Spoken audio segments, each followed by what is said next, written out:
जय हिंद everyone. In this video we are going to start our translation series. इस video से हम लोग अपनी ट्रांसलेशन की सीरीज को शुरू कर रहे हैं।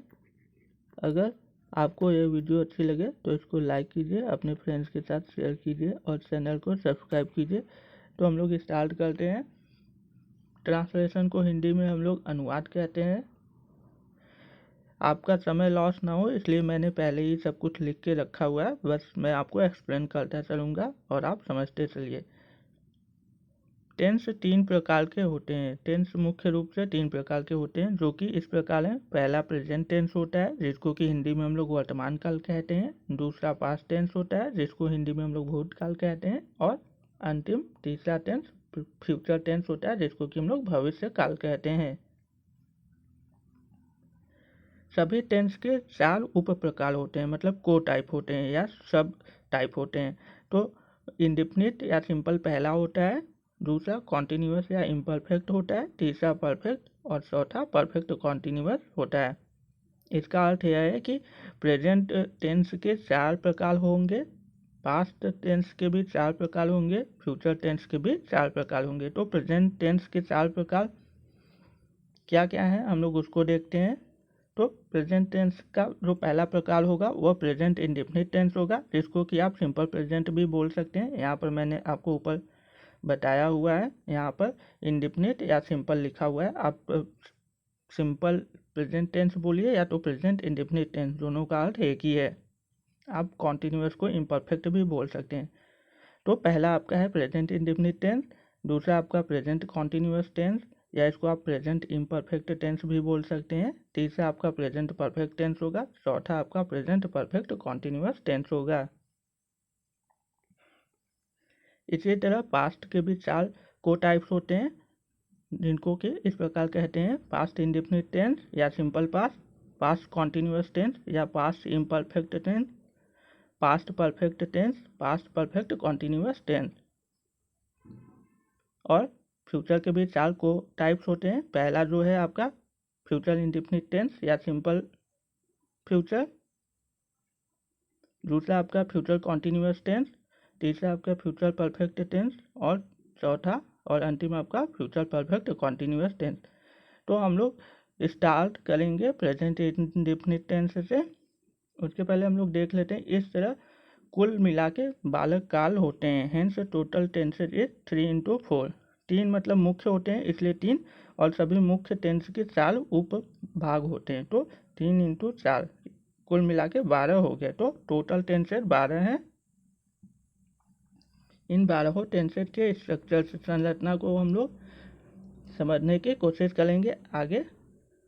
तो मेन टेंस आपको पता हो गया 3 होते हैं, प्रेजेंट, पास्ट और फ्यूचर। मेन टेंस के 4 सब टेंसेज होते हैं, मतलब उनके टाइप्स होते हैं। तो इंडेफिनिट हो गया, जिसको कि आप सिंपल बोल सकते हैं, कॉन्टिन्यूअस या इम्परफेक्ट हो गया, और परफेक्ट, और उसके बाद परफेक्ट कॉन्टिन्यूअस। ये 4 सब टेंसेज होते हैं। तो कुल मिला के एक टेंस का 4 सब टेंस, दूसरे का भी 4 सब टेंस और तीसरे का भी, इस तरह कुल मिला के 12 टेंस हो जाते हैं। इसलिए आप कह सकते हैं, यहाँ पर मैंने लिखा हुआ सब कुछ, प्रेजेंट टेंस के 4 सब टेंसेज, पास्ट टेंस के 4 सब टेंसेज और फ्यूचर टेंस के 4 सब टेंसेज, कुल मिलाकर कितने हो गए? 12 हो गए। तो इस प्रकार हम लोग 12 टेंसेज की संरचना को समझेंगे, जिससे हमारा ट्रांसलेशन कंप्लीट हो जाएगा। सबसे पहले हम लोग स्टार्ट करते हैं प्रेजेंट टेंस से। प्रेजेंट टेंस, जिसको कि हिंदी में हम लोग वर्तमान काल कहते हैं। प्रेजेंट टेंस में भी हम लोग उसके पहले भाग, पहले सब टेंस से स्टार्ट करेंगे, जिसको कि हम लोग प्रेजेंट इंडेफिनिट टेंस कहते हैं, या इसी को हम लोग सिंपल प्रेजेंट भी कहते हैं, जिसको कि हिंदी में हम लोग सरल वर्तमान काल कहते हैं। सिंपल प्रेजेंट का हिंदी होता है सरल वर्तमान काल। प्रेजेंट इंडेफिनिट का टेंस का हिंदी होता है प्रेजेंट मीन्स वर्तमान, इंडेफिनिट मीन्स अनिश्चित, जो फिक्स ना हो, जो निश्चित ना हो। टेंस मीन्स काल। तो प्रेजेंट इंडेफिनिट टेंस की हिंदी हो जाती है वर्तमान अनिश्चित काल, जो मैंने यहाँ नीचे लिख दी है। सरल वर्तमान काल के नीचे आप देख सकते हैं। जितने भी स्ट्रक्चर्स हम लोग देखेंगे सब टेंसेज के, कुल मिला के हम लोग 4 प्रकार के स्ट्रक्चर्स को देखने की कोशिश करेंगे। पहला पॉजिटिव सेंटेंसेस, दूसरा निगेटिव सेंटेंसेस, तीसरा इंट्रोगेटिव सेंटेंसेस और डी आपका मतलब चौथा इंट्रोगेटिव निगेटिव सेंटेंसेस। इस प्रकार हम लोग 4 प्रकार के स्ट्रक्चर्स को एक सब टेंस में देखने की कोशिश करेंगे। तो हम लोगों ने अभी तक देखा कि टेंस कितने प्रकार के होते हैं। टेंस मुख्य रूप से 3 प्रकार के होते हैं, प्रेजेंट, पास्ट, फ्यूचर। सभी टेंस के 4 सब टेंस होते हैं, indefinite, continuous, perfect, perfect continuous. तो हम लोगों ने यहाँ तक देखा। उसके बाद हम लोग प्रेजेंट टेंस पे आए। प्रेजेंट टेंस के पहले सब टेंस मतलब प्रेजेंट इंडेफिनिट को हम लोग देख रहे हैं, जिसमें कि हम लोग पॉजिटिव सेंटेंसेस, जिसको कि हिंदी में हम लोग सकारात्मक वाक्य कहते हैं, निगेटिव सेंटेंसेस नकारात्मक वाक्य, इंट्रोगेटिव सेंटेंसेस प्रश्नवाचक वाक्य, इंट्रोगेटिव निगेटिव सेंटेंसेस प्रश्नवाचक नकारात्मक वाक्य। इन 4 प्रकार के वाक्यों की रचना स्ट्रक्चर्स को हम लोग देखने की कोशिश करेंगे।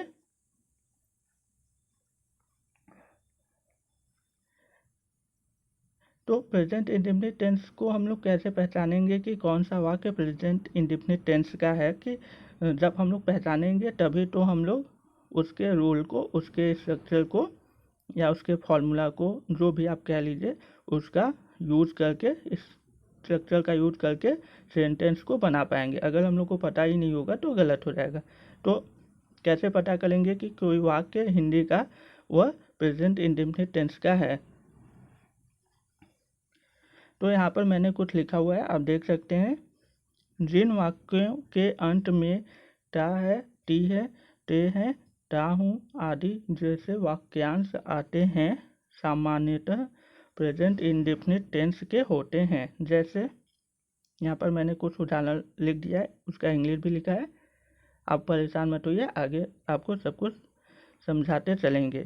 पहला जैसे हम लोग देख लेते हैं, अर्शिता पढ़ती है, तो इसकी इंग्लिश हो जाएगी अर्शिता स्टडीज या रीड्स। क्योंकि पढ़ने रीड्स तभी होता है जब आप कुछ आँखों से देखकर और मुंह से बोल रहे हो, पढ़ रहे हो, तो उसको हम लोग रीड्स कहते हैं। रीड मतलब पढ़ना। लेकिन पढ़ती है मतलब वह कई बार केवल समझ रही होगी, जैसे क्लास में कोई टीचर समझा रहे होंगे तो वो समझ रही होगी, तो इसलिए यहाँ पर स्टडीज शब्द ज़्यादा बेहतर होगा रीड्स की तुलना में। रीड्स आप तभी प्रयोग करिए जब कोई चीज़ आँखों से देखकर मुंह से बोलकर पढ़ी जा रही हो। तो आप परेशान मत होइए कि ये स्ट्रक्चर कैसे बना है, इसका इंग्लिश कैसे हुआ, आपको आगे सब कुछ समझाया जाएगा। अब बस अभी जो मैं बता रहा हूँ उसको समझते चलिए। दूसरा एग्जाम्पल हम लोग देखते हैं, निक्की खेलती है, निक्की प्लेज। थर्ड एग्जाम्पल हम लोग देखते हैं, वे जाते हैं, दे गो। मैं खेलता हूँ, आई प्ले। हम दौड़ते हैं, वी रन। गाय दूध देती है, काऊ गिव्स मिल्क। या तो हम लोग सामान्यतः हिंदी में देख लिए कि जिन वाक्यों के अंत में ता है, टी है, ते है, ता हूँ आदि जैसे शब्द वाक्यांश आते हैं, उनको प्रेजेंट इंडेफिनिट टेंस का मान लेते हैं। पर कई बार ऐसे गलत भी हो जाता है, तो उसको अच्छे तरीके से समझने के लिए मैंने यहाँ पर कुछ और पहचान लिखा हुआ है प्रेजेंट इंडेफिनिट टेंस का। अगर किसी वाक्य में हैबिट दिखाई जा रही हो, या यूनिवर्सल ट्रूथ दिया हो, या रेगुलर एक्टिविटीज़ के बारे में बात की जा रही हो, या जनरल ट्रूथ सामान्य सच्चाई के बारे में बात की जा रही हो, या साइंटिफिक फैक्ट्स मतलब किसी वैज्ञानिक तथ्यों के बारे में बात की जा रही हो, जैसे गुरुत्वाकर्षण वस्तुओं को नीचे खींचता है, तो ये एक वैज्ञानिक तथ्य है। गिविंग डायरेक्शंस एंड इंस्ट्रक्शन, किसी को दिशा निर्देश दिया जा रहा हो, जैसे कक्षा में अध्यापक बुलाते हैं, यहाँ आओ, वहाँ जाओ। ऑफिस में जो बॉस रहते हैं वो अपने कलीग्स को इंस्ट्रक्शंस देते हैं, डायरेक्शन देते हैं, दिशा निर्देश क्या देते हैं, कहते हैं ये फाइल कंप्लीट करो, इसको उस टेबल पे रखो। तो giving directions and instructions fix arrangements मतलब जो निश्चित हो कि शाम को यहाँ पर पार्टी होगी, ये फिक्स है, मतलब व्यवस्था यहाँ पूरी हो गई, फिक्स व्यवस्था है। तो फिक्स अरेंजमेंट या नियर फ्यूचर की कोई घटना है, या ऐसे ही कुछ जो वाक्य होते हैं, वह सभी वाक्य आपके प्रेजेंट इंडेफिनिट टेंस के अंदर लाई करते हैं, मतलब आते हैं। तो उन सभी वाक्यों को इंग्लिश में बनाने के लिए आप लोग प्रेजेंट इंडेफिनिट टेंस के स्ट्रक्चर का यूज करेंगे। तो यहाँ पर हम लोग ट्रांसलेशन को देख रहे हैं। तो सबसे पहले आप ट्रांसलेशन को समझ लीजिए, ट्रांसलेशन क्या होता है, व्हाट इज ट्रांसलेशन या डिफाइन ट्रांसलेशन। ट्रांसलेशन को हिंदी में हम लोग अनुवाद कहते हैं। तो इसको अगर कोई आपसे पूछे तो आप बता सकते हैं, changing a language sentences into another language sentences is called translation. अर्थात किसी एक भाषा के वाक्यों को किसी अन्य भाषा के वाक्यों में परिवर्तित कर देना ही अनुवाद ट्रांसलेशन कहलाता है। बहुत सिंपल सा है, आप अगर अच्छे से एक बार इसको सुन लेंगे तो भी आपको सब कुछ समझ में आ जाएगा। उसके बाद टेंस, टेंस को हिंदी में हम लोग काल कहते हैं। The form of the verb which expresses the time and state of an action event is called tense. मतलब क्रिया की वह रूप या क्रिया का वह रूप जो कि किसी घटना के समय और दशा को प्रदर्शित करता है, काल कहलाता है। अब हम लोग यहाँ पर आगे देखेंगे कि किस सब्जेक्ट के साथ कौन सा वर्ब लगता है। प्रेजेंट इंडेफिनिट टेंस की हम लोग बात कर रहे हैं। प्रेजेंट इंडेफिनिट टेंस में आप आई के साथ हमेशा एम लगाएंगे। एम यहाँ पे एक वर्ब है और उसके बाद he she it name, singular person, this that, fire, air, water, state, quality, ये सभी सिंगुलर चीज़ों को डिनोट करते हैं। तो इन सभी के साथ आप इज वर्ब का यूज करेंगे। क्वालिटी, यहाँ पर फायर, एयर, वाटर मैंने ये सब लिखा हुआ है क्योंकि आग, हवा, पानी इन सभी को हम लोग एक समझते हैं, इनको प्लूरल हम लोग नहीं समझते। उसके बाद आप देख सकते हैं कि क्वालिटी क्या होती है। क्वालिटी को हिंदी में हम गुण कहते हैं। यहाँ पर मैंने क्वालिटी भी लिखा हुआ है सिंगुलर पर्सन के थोड़ा नीचे पे, और स्टेट। तो इन सभी के साथ हम लोग इज यूज करेंगे प्रेजेंट इंडेफिनिट टेंस में। तो क्वालिटी अर्थात गुण, जैसे कि कोई गुण, जैसे सुंदरता, साहस, सुंदरता मीन्स ब्यूटी, साहस मीन्स करेज। प्रेम, प्रेम सुंदर होता है, जैसे आप बोल सकते हैं प्रेम सुंदर होता है। तो प्रेम यहाँ पे क्वालिटी है। तो इसको इंग्लिश में हम लोग लव इज ब्यूटीफुल बोल सकते हैं, या लव इज स्वीट।